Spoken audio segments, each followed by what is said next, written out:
Les amis, dans un tournant absolument incroyable, l'Iran vient d'annoncer qu'on donnerait 30 000 $ à tout celui qui tuerait ou capturerait vivant et apporterait aux autorités un Américain envahisseur. Le message est chaud, le message est brûlant. Le chef d'état-major iranien, Amir Hatami, a déclaré officiellement 5 milliards de tomans ou 30 000 $ américains sera donné à toute personne qui capturerait un militaire américain ou le tuerait et le remettrait aux autorités iraniennes. Et le montant sera doublé à 60 000 $ si le fait était accompli par une femme iranienne.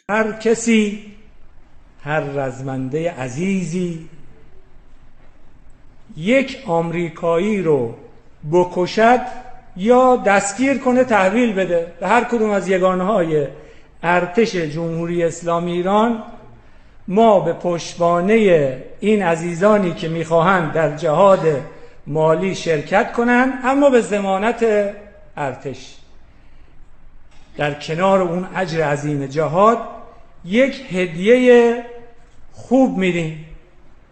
این هدیه معادل 30,000 $ است، حدود 5 میلیارد تومان. رزمندگان عزیز ارتش،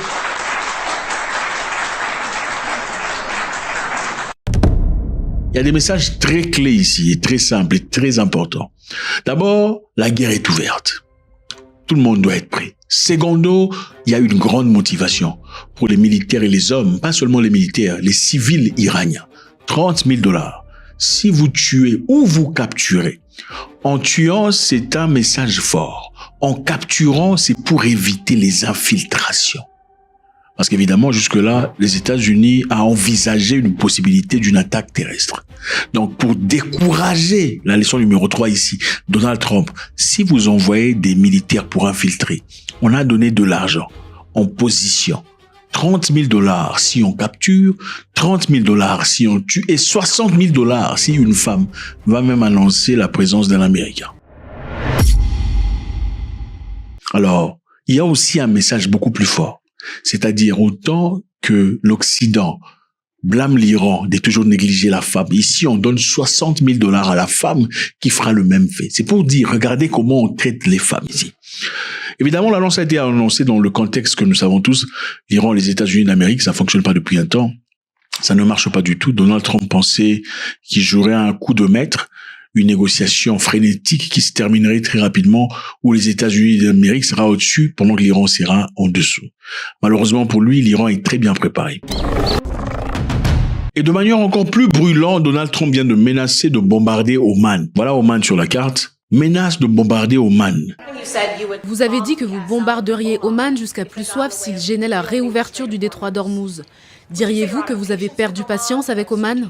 Non, je ne pense pas qu'il se soit très bien comporté, mais nous les avons maîtrisés très facilement, comme nous le faisons avec les autres. Oman, qui est un allié traditionnel des États-Unis d'Amérique. C'est brûlant, les amis. Voilà pourquoi on ne peut jamais faire confiance aux hommes politiques qui sont trigués par l'argent. Alors, les États-Unis d'Amérique sont prêts à bombarder Oman, même si Oman est un allié traditionnel des Américains. Le problème au cœur de cette histoire, c'est le détroit d'Ormuz. Donald Trump l'a dit ouvertement qu'il serait prêt à bombarder Oman. Pourquoi ? Je pense qu'il est important de le comprendre. Le détroit d'Ormuz est un passage stratégique ici qui transporte 20% de pétrole mondial. Et c'est très important pour tout le monde. Et depuis le début de la guerre entre les États-Unis, Israël et Iran, le détroit est largement bloqué et fortement perturbé. Observez le détroit d'Ormuz, vous remarquez que l'Iran est au nord, pendant que Oman est au sud. Okay? Mais depuis un temps, on suggérait que Oman tentait de négocier sans dire aux Américains avec les Iraniens. C'est-à-dire, Oman négocie depuis plusieurs semaines avec l'Iran un accord pour gérer le trafic maritime. Vous savez, l'Iran a bloqué le détroit. Mais Oman veut négocier et n'est pas allé en guerre contre l'Iran. L'Iran même a annoncé eux-mêmes récemment qu'un accord ou une compréhension était proche avec Oman. Nous sommes parvenus à un rapprochement de nos positions sur la route du passage maritime. Nous planifions toujours un accord final avec, prochainement, une carte et un communiqué. On sort un peu du zoom pour comprendre. Donald Trump met la pression sur l'Iran. Il a essayé toutes les techniques et stratégies possibles pour les agenouiller. Ça n'a pas fonctionné. En attendant, Oman va discuter avec l'Iran, cherchant à trouver une solution entre eux. Donald Trump est très en colère. Pourquoi il est en colère? Évidemment, Trump veut que les États-Unis contrôlent ou au moins dictent le sort du détroit. Ok? Il a même déclaré récemment qu'il pourrait proclamer le détroit comme territoire américain. And after we finish defeating Iran, which is being very badly defeated, pretty soon I'll be declaring the Hormuz Strait a territory of the United States. Donc, Trump considère que les discussions indépendantes entre l'Iran et Oman sont très dangereuses. Donc, ça risque, 1, de contourner et freiner les efforts américains. 2, ça risque de donner à l'Iran un rôle beaucoup plus important qu'il ne faut dans la gestion du détroit. Et numéro 3, ça risquerait d'empêcher Washington d'imposer ses conditions à Téhéran. Voilà pourquoi toi, tu entres dans la négociation, on va te bombarder, même si tu es un ami. Mais le message est clair. Il n'est pas vraiment votre ami. C'est une question d'intérêt et de profit. Et si ces intérêts et profits et sa position de force est mise en question, toi, l'ami, tu deviens un ennemi. De même, ce qu'on voit actuellement entre les États-Unis d'Amérique avec la Corée du Sud, qui sont censés être très amis. Mais en effet, puisque les États-Unis d'Amérique ont demandé à la Corée du Sud d'entrer en guerre, dans sa propre guerre, et la Corée du Sud a dit non, nous ne sommes pas intéressés à devenir ennemis de qui que ce soit, Donald Trump s'est fâché contre la Corée du Sud.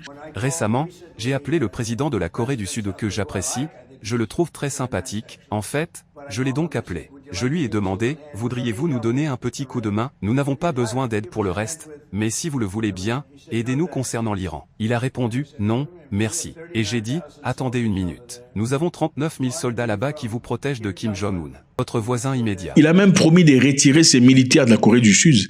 En disant cela, évidemment, il essaie de suggérer, d'injecter l'idée selon laquelle, si on ne vous protège pas contre Kim Jong-un, vous risquerez de subir des conséquences lourdes. Cela, encore une fois, suggère qu'il n'y a pas véritablement d'amis dans ce monde politique mondial. Et ce comportement de Trump ne se limite pas auprès de Oman et la Corée du Sud. Regardez l'Espagne, qui est censée faire partie de l'OTAN. Comment est-ce que le traitement de l'Espagne a été étalé après que le Premier ministre espagnol eut refusé accès à son espace aérien aux forces américaines pour l'objectif de bombarder l'Iran? La position de l'Espagne tient en 4 mots. Non à la guerre. Nous ne serons pas complices de quelque chose qui est mauvais pour le monde et qui est également contraire à nos valeurs et à nos intérêts, simplement par peur des représailles. Le monsieur a dit non, moi je ne veux pas vous donner mon espace aérien pour aller bombarder l'Iran. Donald Trump s'est fâché. On va couper tous nos échanges commerciaux avec l'Espagne, on ne veut plus rien avoir à faire avec eux. Encore une fois ici, les États-Unis d'Amérique de Trump doivent être au centre de tout, sinon vous risquez votre paix. Alors, est-ce la première fois que Donald Trump menace Oman? Non, pas du tout. Ce n'est pas la première fois. En effet, c'est déjà la deuxième fois que Trump le fasse.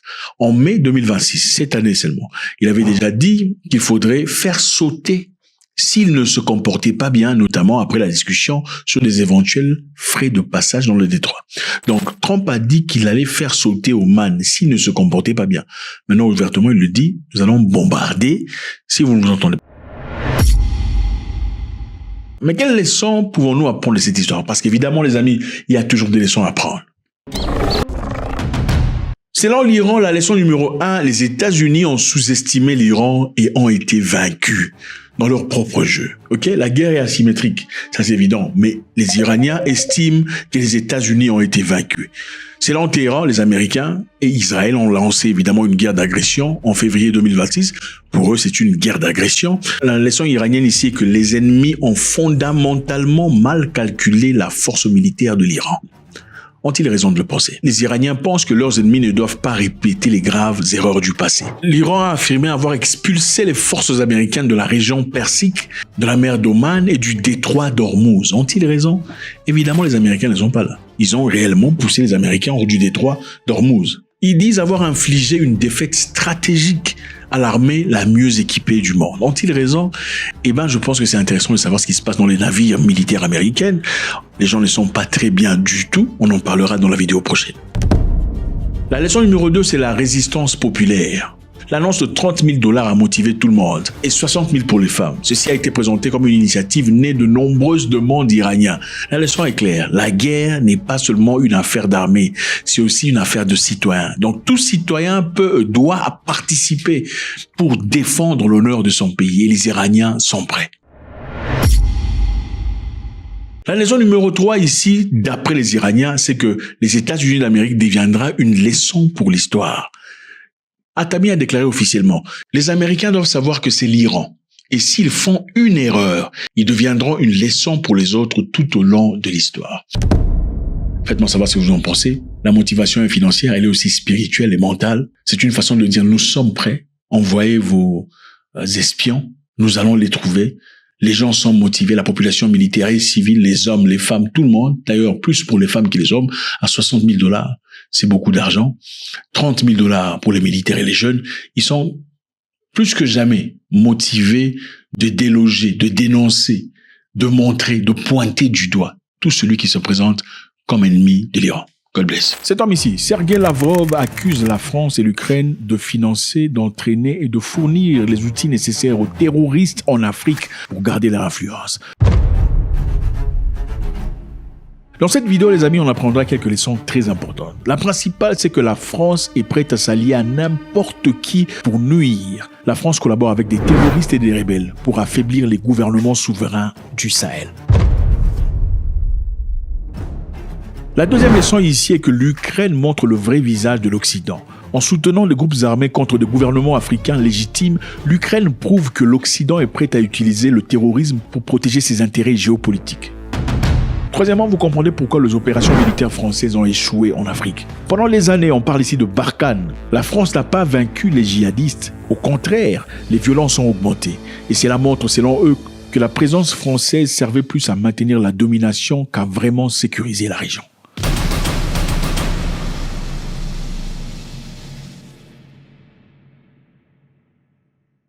Ok, cet homme ici, Sergei Lavrov, ministre des Affaires étrangères russe, accuse ce pays ici sur la carte, l'Ukraine, et ce pays là-bas, la France, de créer des problèmes dans cette région ici, le Sahel. En faisant quoi? En fournissant les outillages nécessaires aux terroristes pour tuer des gens. Sergei Lavrov a déclaré que des militaires réguliers de l'armée ukrainienne sont en train de combattre dans le Sahel. On ne parle pas ici des terroristes ou des mercenaires. Non, pas des mercenaires. Mercenaires, c'est évidemment une personne qui se fait payer de l'argent pour aller faire une guerre. Les mercenaires s'en foutent de quel côté ils combattent. Ils se battent pour celui qui paye le plus cher. Un mercenaire peut combattre dans le côté du gouvernement pendant un temps. Si le rebelle lui offre beaucoup plus d'argent, il quitte le gouvernement, il va dans le côté des rebelles. C'est ça les mercenaires. Sergei Lavrov dit que ce ne sont pas des mercenaires ukrainiens. C'est la force régulière ukrainienne qui combat dans le Sahel. Donc, en plus de la force régulière ukrainienne, il y a aussi les Français qui participent activement dans la fourniture d'équipements, fourniture d'outillages nécessaires, d'informations, de renseignements, pour que ces terroristes continuent à faire ce qu'ils sont en train de faire. Sergei Lavrov a appelé cela un terrorisme d'État. Il a aussi accusé la France d'armée de financer, de former ces groupes armés. Former. La France est en train de former une formation, évidemment pour créer des problèmes aux gouvernements qui ont rompu avec leurs colonisateurs. Vous avez rompu avec moi, alors je vous ferai payer un prix. Numéro 2. Alors, c'est une question très intéressante. Lavrov le sait à travers leur système de renseignement. Les Russes ont les meilleurs renseignements du monde, en tout cas, l'un des meilleurs. Donc, si M. Lavrov vous dit que votre pays est attaqué par ABC, M. Lavrov sait exactement de quoi il parle. Le Sahel souffre depuis plus de 10 ans d'une forte insurrection des djihadistes. Okay? Ils sont là. Nous savons tous que c'était juste à la fin de cet homme ici, Mohamed Kadhafi, président de la Libye. C'est un homme très intéressant. Il faut qu'on parle de lui pour qu'on comprenne. Kadhafi voulait une Afrique libre. Il voulait réclamer la puissance financière africaine. Et pour ça, il fallait recréer la monnaie africaine, recréer l'argent utilisé par les Africains. Kadhafi questionnait beaucoup d'histoires. Kadhafi a posé la question de savoir pourquoi est-ce que on a besoin du dollar pour faire des échanges. Depuis quand le dollar, ce morceau de papier, a plus de valeur que ce que nous avons? Et puis depuis quand eux sont devenus plus riches que nous? Parce qu'apparemment, nous sommes ceux qui avons l'or, le diamant, le cobalt, l'uranium. Mais comment ça se fait que eux qui n'ont absolument rien sont plus riches que nous pendant que nous sommes les pauvres? Ça n'a aucun sens. Dans ce cas, créons quelque chose qui va nous rétablir cette justice. Kadhafi voulait créer le dinar, une monnaie basée sur l'or. Et par cela, il voulait montrer que celui qui a plus d'or devienne le plus riche en réalité. Et en cela faisant, malheureusement, Kadhafi l'a dit, il l'a exprimé ouvertement, il aurait dû le cacher secret jusqu'à sa finition. Il a inspiré les Américains et les Européens à faire quelque chose d'absolument atroce. En créant le dinar, il aurait créé un réel problème. Le dollar aurait perdu toute sa valeur. Donc les pays possédant le plus d'or deviendraient les pays les plus riches. Il fallait absolument qu'on l'arrête. Et c'est comme ça que les Américains, à travers cet homme, Barack Obama et cette femme, Hillary Clinton, impulsant cet homme, Nicolas Sarkozy allait apporter la démocratie en Libye. Nicolas Sarkozy, évidemment, est parti en Libye après avoir incité certaines personnes dans la région de se lever contre le président libyen qui faisait un travail absolument incroyable. Évidemment, il faut créer une division avant de vous attaquer. C'est comme ça qu'ont suivi les bombardements. Ils ont tué Kadhafi dans les rues comme un chien. C'est après la mort de Kadhafi qu'on a vu tous ces rebelles se réveiller et tous ces terroristes se propager depuis la Libye, comme vous voyez sur la carte, et aller tout au long du Sahel, réclamant des terres et autre chose. La plupart de ces personnes, évidemment, sont des gens qui croient en une version de l'islam que personne ne veut savoir. En fait, une version où si tu n'adores pas mon Dieu, je te tue. Si tu ne parles pas mon langage, je te tue. Si tu oses faire patati et patata, je te tue. Et si tu ne crois pas tout à fait ce que moi je crois, je te tue aussi. Maintenant, pendant qu'il y avait les terroristes désormais dans le Sahel, il fallait que la France en profite. Okay, la France vous dit, bon, écoutez, comme il y a des terreaux chez vous à la maison, vous avez des difficultés à avoir le manager, écoutez, nous on vient chez vous, on les tabasse, vous nous payez. Et c'était ça l'objectif. Gagnant 20 millions de dollars par jour pour envoyer des militaires. C'est ce qu'ils ont fait. Bon, maintenant moi je vous pose la question. Si vous gagnez 20 millions de dollars par jour en faisant un travail, vous pensez que vous voulez que le travail se termine? Non, je dis vous gagnez 20 millions de dollars par jour pour faire un travail. Voudriez-vous sincèrement que ce travail finisse? Non, absolument pas. Absolument pas. Vous voulez que le travail continue. Et c'est ainsi qu'à l'arrivée de Traoré, de Goïta et de Tiani, ils ont dit non, niet, il faut arrêter. Ça fait quand même beaucoup d'années que vous êtes là. Comment ça se fait que les petits terroristes ici, vous n'arrivez pas à les manager? Peut-être qu'il est temps que vous rentriez chez vous. Ça n'a absolument aucun sens. C'est tout à fait normal. Vous savez, quand vous allez chez un médecin pour un traitement, vous avez mal au ventre, par exemple. Vous avez très mal au ventre, vous voyez le médecin. Et le médecin vous donne de quoi vous soulager. Vous allez à la maison, vous essayez. Un jour, ça ne marche toujours pas. Deuxième jour, ça ne marche toujours pas. 3 jours, 4 jours, vous faites quoi? Vous dites au revoir, docteur. Je veux voir quelqu'un d'autre, évidemment, parce qu'apparemment, ce que vous faites, monsieur le docteur, vous savez pas ce que vous faites. C'est exactement ce que le Sahel a fait. Après tant d'années de management, des militaires, de Barkhane et de tout le bazar qui n'arrivent pas à finir ce terrorisme venant d'un pays censé être un des pays les plus acharnés militairement du monde, mais qui n'arrivent pas à gérer des petits terreaux, il faut leur dire au revoir puisque ça coûte de l'argent. C'est comme ça qu'ils ont décidé de continuer tout seul. Maintenant, l'Ukraine, évidemment, est surtout liée au groupe rebelle Touareg, ces gens ici, au nord du Mali. Ce sont des gens qui combattent activement à côté des Touaregs. Ce n'est pas une question, on vous donne non, les Ukrainiens de l'armée ukrainienne sont là-bas. Et leur objectif, c'est clair. En juillet 2024, par exemple, il y avait une grande embuscade. De nombreux combattants ont été tués.